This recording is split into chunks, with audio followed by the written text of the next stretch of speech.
Bonjour, nous voici dans ce troisième opus, un peu tardif de notre CRX. Si vous tombez sur cette vidéo par hasard, je vous invite à regarder les épisodes précédents de cette restauration afin de vous rendre compte de l'état désastreux de départ. Et si vous êtes autant contaminé que moi sur les vieilles autos en mal d'amour, abonnez-vous. En attendant, il va falloir poursuivre l'étanchéité de notre belle japonaise dans l'optique de récupérer de la place dans le garage en la stockant de nouveau dehors. Mais pour ça, il y a encore pas mal de tâches à accomplir. Can someone make it end? Fanning the fire, watching the flames burn higher. I'm not a liar, but they don't understand.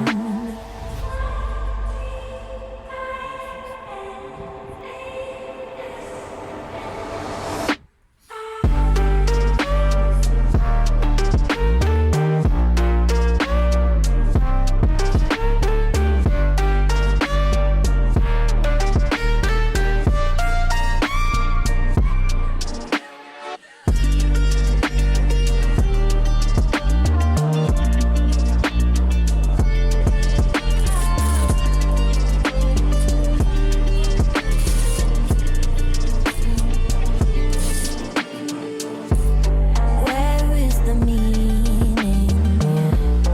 When will you choke on your screaming? Why does this feeling never ever stop? Do I have choices? Talking with you, but without voices, tearing up noises, but I'll never give up.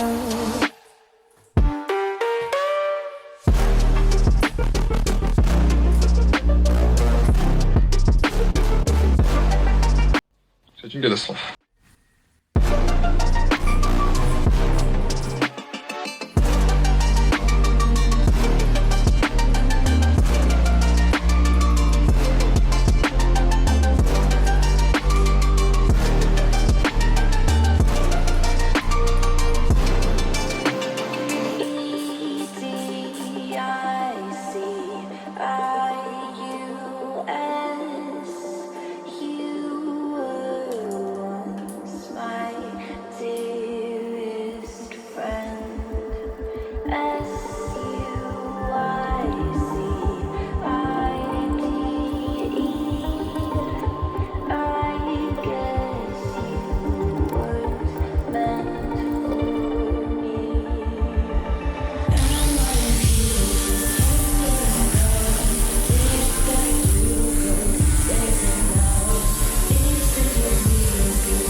C'est fabuleux.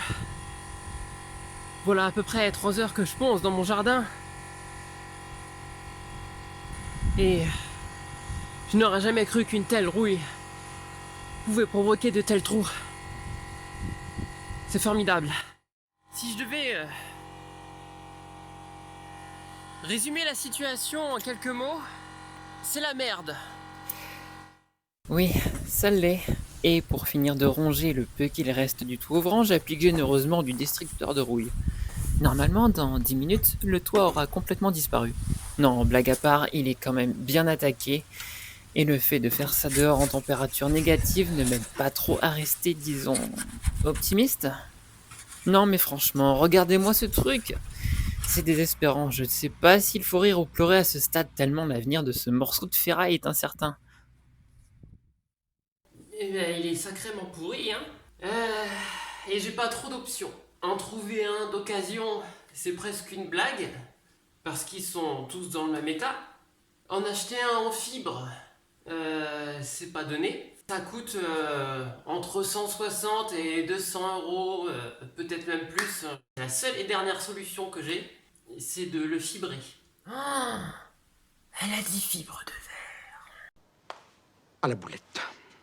Alors oui, si un jour je peux me permettre d'acheter un tout ouvrant en fibre et de faire toutes les corrections, tout ça, mais là je peux pas. J'ai décapé tout ce que je pouvais en rouille.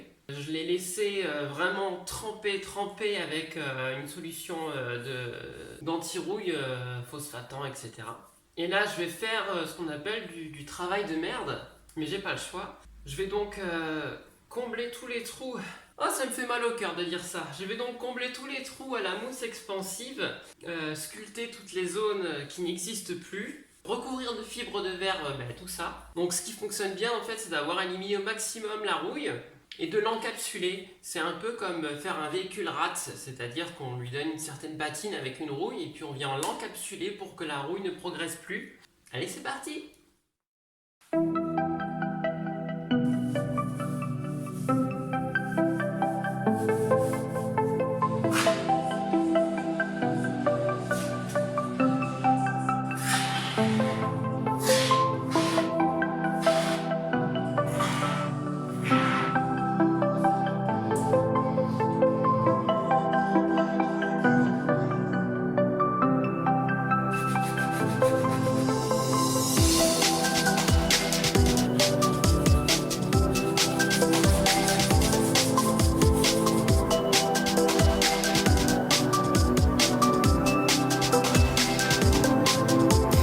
Voilà l'espace qu'il me reste pour résiner le toit. Ça commence vraiment à se réduire dans ce garage.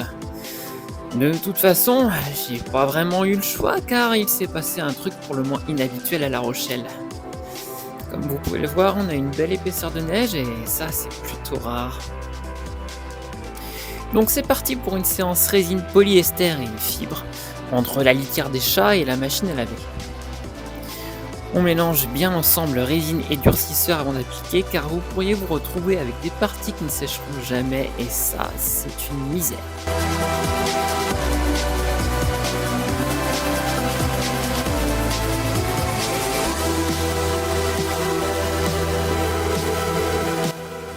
En attendant une bonne nuit de séchage, je vais redonner un coup de jeune à la partie ciel de toit du toit ouvrant.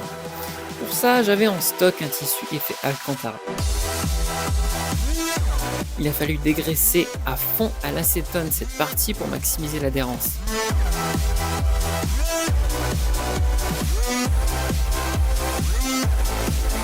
Et j'ai dû m'y reprendre à 3 fois avant de comprendre comment appliquer la colle sans qu'elle traverse le tissu.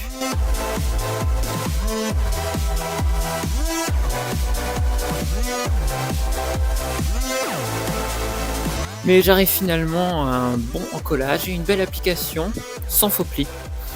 Et pour être certaine que ça tienne bien dans le temps, je laisse dépasser pas mal de tissu à retrousser et coller côté non visible. Normalement, ça devrait bien faire le job. Et franchement, le rendu me plaît vraiment beaucoup.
Bon, comme ça, le vernis a l'air magnifique à l'écran, mais il y a malgré tout quelques grains.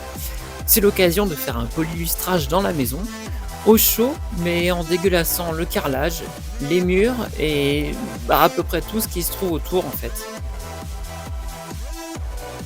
Ma technique c'est assez simple, 1500, 2000, puis 3000 à l'eau, et ensuite deux types de lustrants, un bien agressif puis un de finition.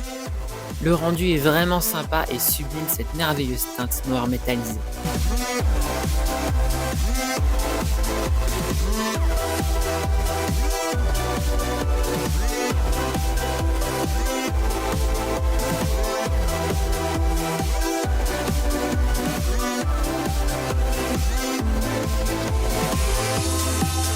Bon, on va devoir retourner dehors dans le froid, histoire de finir de restaurer les accessoires du toit ouvrant, qui sont eux aussi dans un état de délabrement assez avancé. Enfin, proche du compost si vous préférez. Sans trop m'éterniser dessus, je retrouve un aspect convenable grâce à quelques étapes de ponçage, traitement et peinture.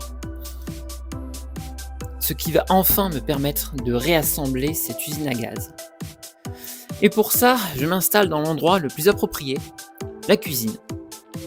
En fait, à ce stade, j'ai colonisé toute la maison, donc on va considérer que c'est juste un grand atelier dans lequel on peut aussi manger et dormir.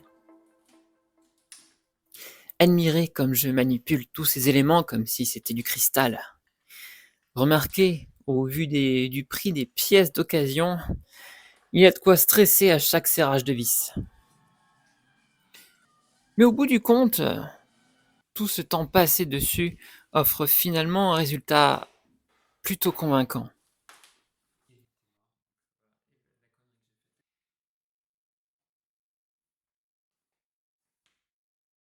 Bon, et bien après avoir passé plusieurs heures sur cette croûte, qui au premier regard devait partir directement à la benne, j'ai enfin, je pense, réussi à obtenir un résultat à peu près convenable de l'idée que je m'en faisais en tout cas. Avec le ciel de toit effet Alcantara, c'est vraiment sympa, c'est un joli tissu. Alors le joint, j'ai pas filmé, mais en fait je l'ai laissé tremper dans une baignoire. Enfin, on peut faire ça aussi dans un bac, mais j'ai évité de trop le tortiller. Avec de l'eau chaude, et ensuite avec une petite brosse, je suis venu brosser tous les petits interstices où là où il y avait des résidus de rouille. Et après ça, après l'avoir bien séché, je l'ai nourri plusieurs fois au silicone, jusqu'à temps de lui redonner une souplesse et de pouvoir le réinstaller. Qu'est-ce que je peux ajouter d'autre sur ce truc? Je comprends du coup le mal-être de toutes les personnes qui possèdent des Honda CRX avec le toit ouvrant complètement pourri. Ce truc-là, c'est vraiment un enfer. Franchement, je pense qu'on peut tous remercier le fait ce truc avec des pièces qui sont aucun sens, qui est pensé avec le vraiment une grosse merde.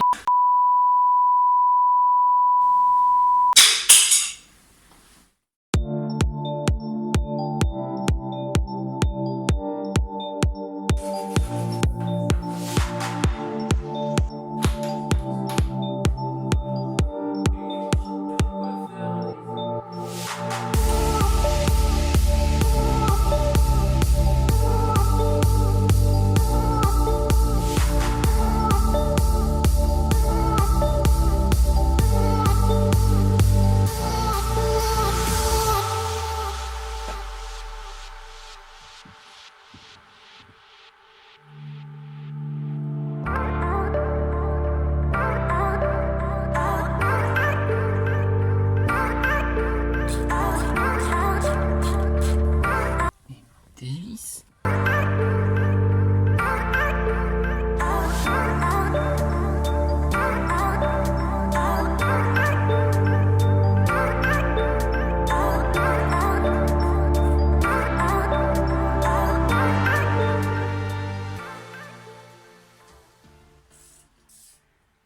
Je suis tellement crevé que je sais même pas quoi dire en fait.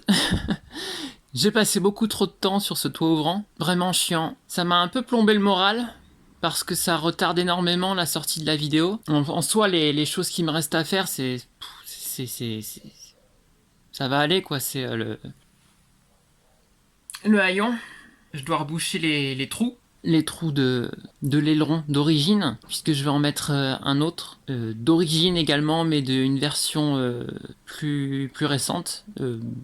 EE8, ED9, je sais pas trop en fait, qui lui est en plastique rigide et non en mousse avec de la ferraille qui pourrit dedans. Et je vais passer aux fixations modernes, c'est-à-dire le double face autocollant. Ça va éviter de faire des trous et du coup de créer une source d'infiltration d'eau et de rouille. Enfin bref, ensuite il va me rester le capot. Donc ça c'est pareil, j'ai pas de place dans le garage, donc ça sera en fonction de la météo. Je vais peut-être faire des réparations dehors, dedans, j'en sais rien. En tout cas si je dois le peindre dedans, je vais être obligé de le remettre en place sur la voiture parce que il y a pas de place en fait. La seule place de disponible, ça sera sur la bagnole. Donc il faudra cacher la voiture, etc. etc. Donc voilà, bon, on va passer au toit ouvrant, parce que là je m'éternise un petit peu sur des trucs qu'on s'en fout, vous allez voir après de toute façon dans la vidéo. Alors, le toit ouvrant, il y a un réglage de hauteur à faire. C'est pas chiant en soi, c'était pas le pire quoi. Voilà, par exemple ici, en fait on a des petites fourchettes qu'on vient insérer entre le châssis du toit ouvrant et le brancard de la voiture. Ce qui fait que ça permet de régler la hauteur du toit ouvrant et de pouvoir aligner le dessus. Voilà.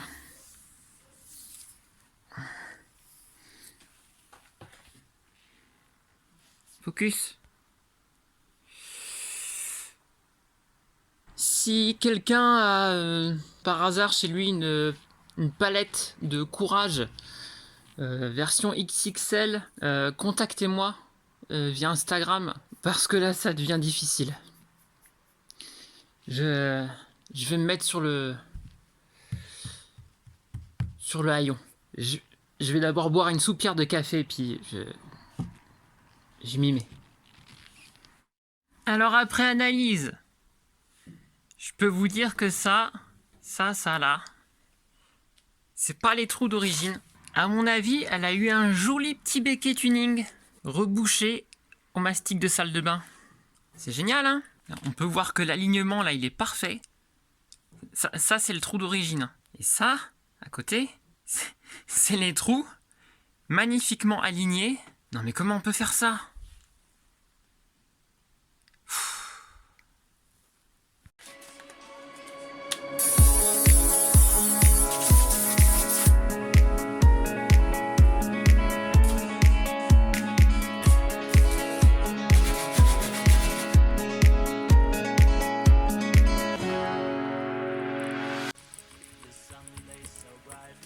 Je crois que c'est la fin pour celle-ci.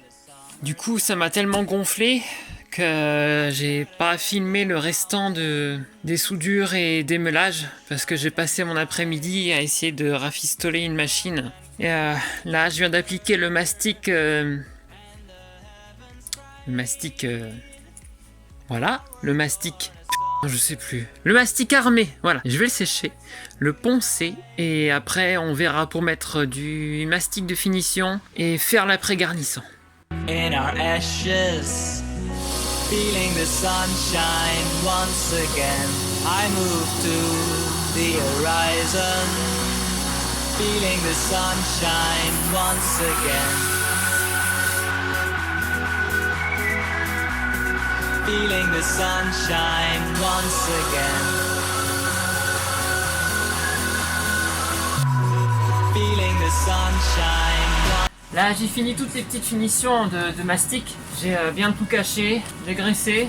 Et maintenant, je vais passer à la phase de après-garnissant. Je vais me mettre en très basse pression pour éviter de trop voler dans le garage. Et puis ça devrait le faire.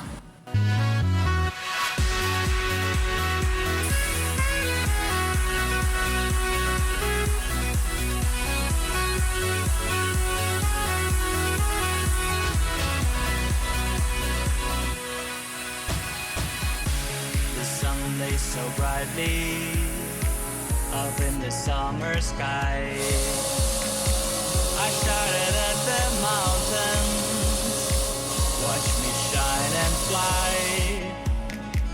But then cracked the thunder and the heavens cried, our world torn asunder. Her heart said goodbye. Now I'm standing in our ashes, feeling the sunshine once again. I move to the horizon, feeling the sunshine once again. Feeling the sunshine once again.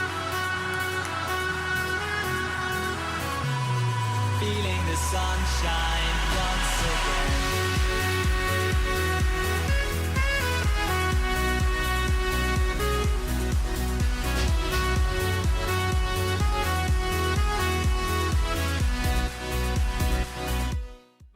Le truc coffre a séché toute la nuit. Donc, va falloir le remettre là.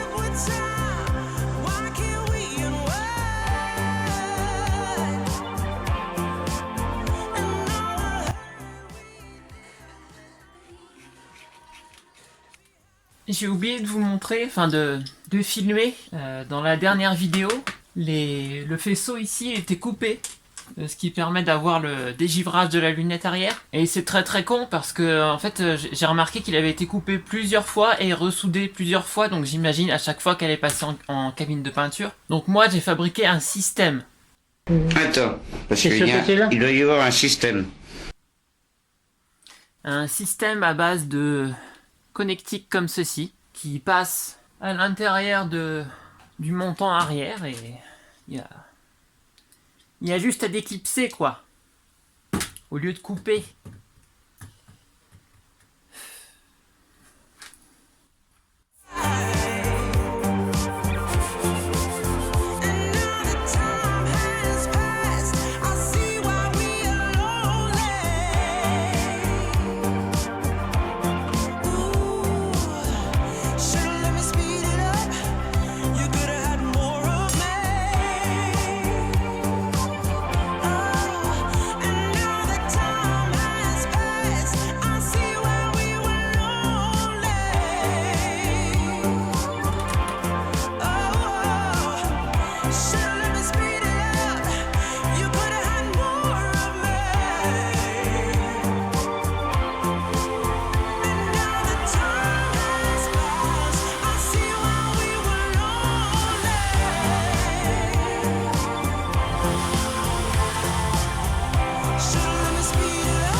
Avant de terminer la partie peinture, je remets les jointes portes avant d'oublier. Et oui, parce que j'en suis tout à fait capable. Ensuite, je remonte toutes les pièces côté baie de pare-brise après les avoir nettoyées et ou repeintes pour pouvoir remonter le capot. Ouais, je le peindrai en place car en ce moment j'ai une confiance assez moyenne sur la météo. Disons que dans la région, c'est assez traître. Le soleil et la pluie, c'est aussi simple qu'un bouton on-off.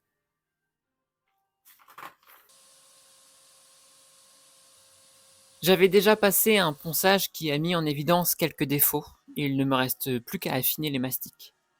Ah non. Encore un, histoire de poursuivre le côté interminable de ce chantier.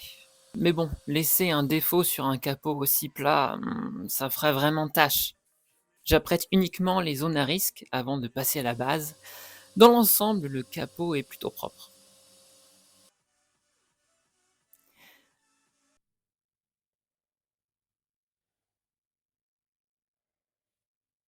Il n'y a plus qu'à attendre que ça tire.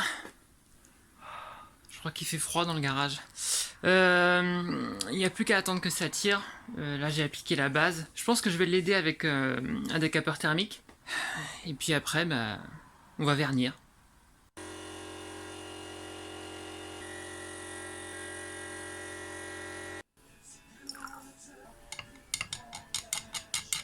J'ai plus de filtre pour mon pistolet. C'est sûr qu'il y aura de la merde dans mon vernis. Une bonne raison de faire un polylustrage, non?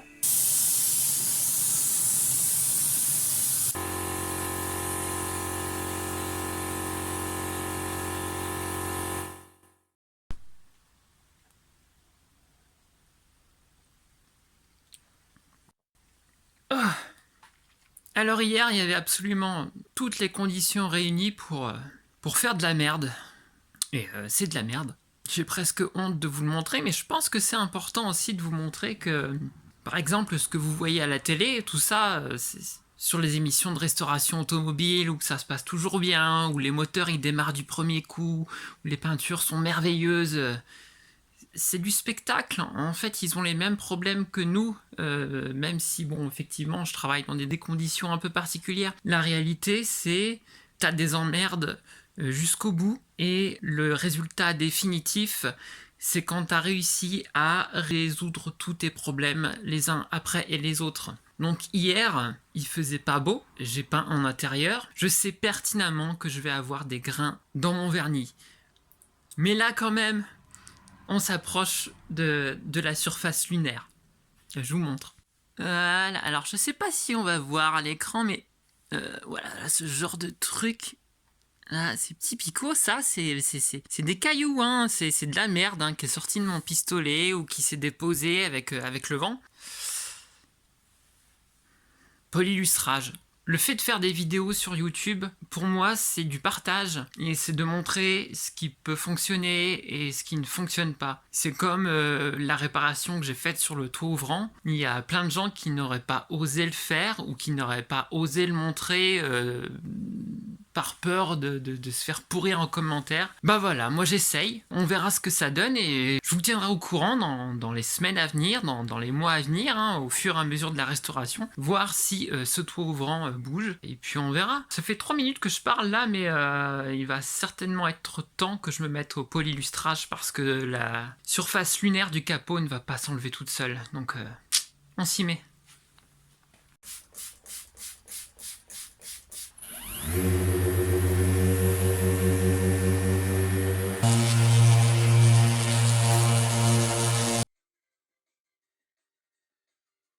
Après quelques heures de ponçage, on arrive à une planéité correcte et sans les affreux défauts du départ.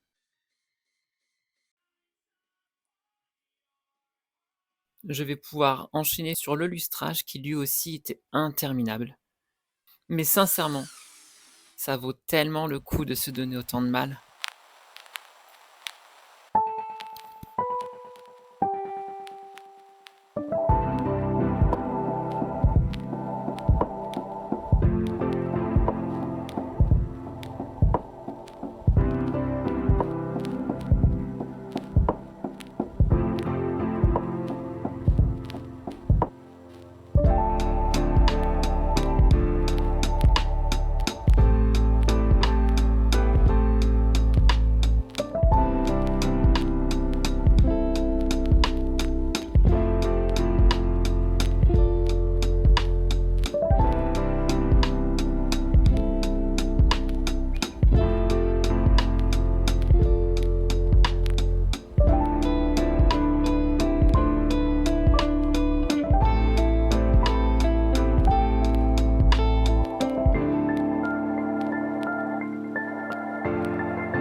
C'est ainsi que s'achève le 3e épisode sur la CRX. Il y a vraiment du boulot dessus, hein. Mais bon, on avance. Je pense qu'on peut quand même voir un avant et un après sur les éléments que j'ai retouchés. Et ça, c'est quand même assez motivant. Je vous remercie d'avoir regardé la vidéo jusqu'au bout, si c'est le cas. Si vous n'êtes pas abonné, abonnez-vous.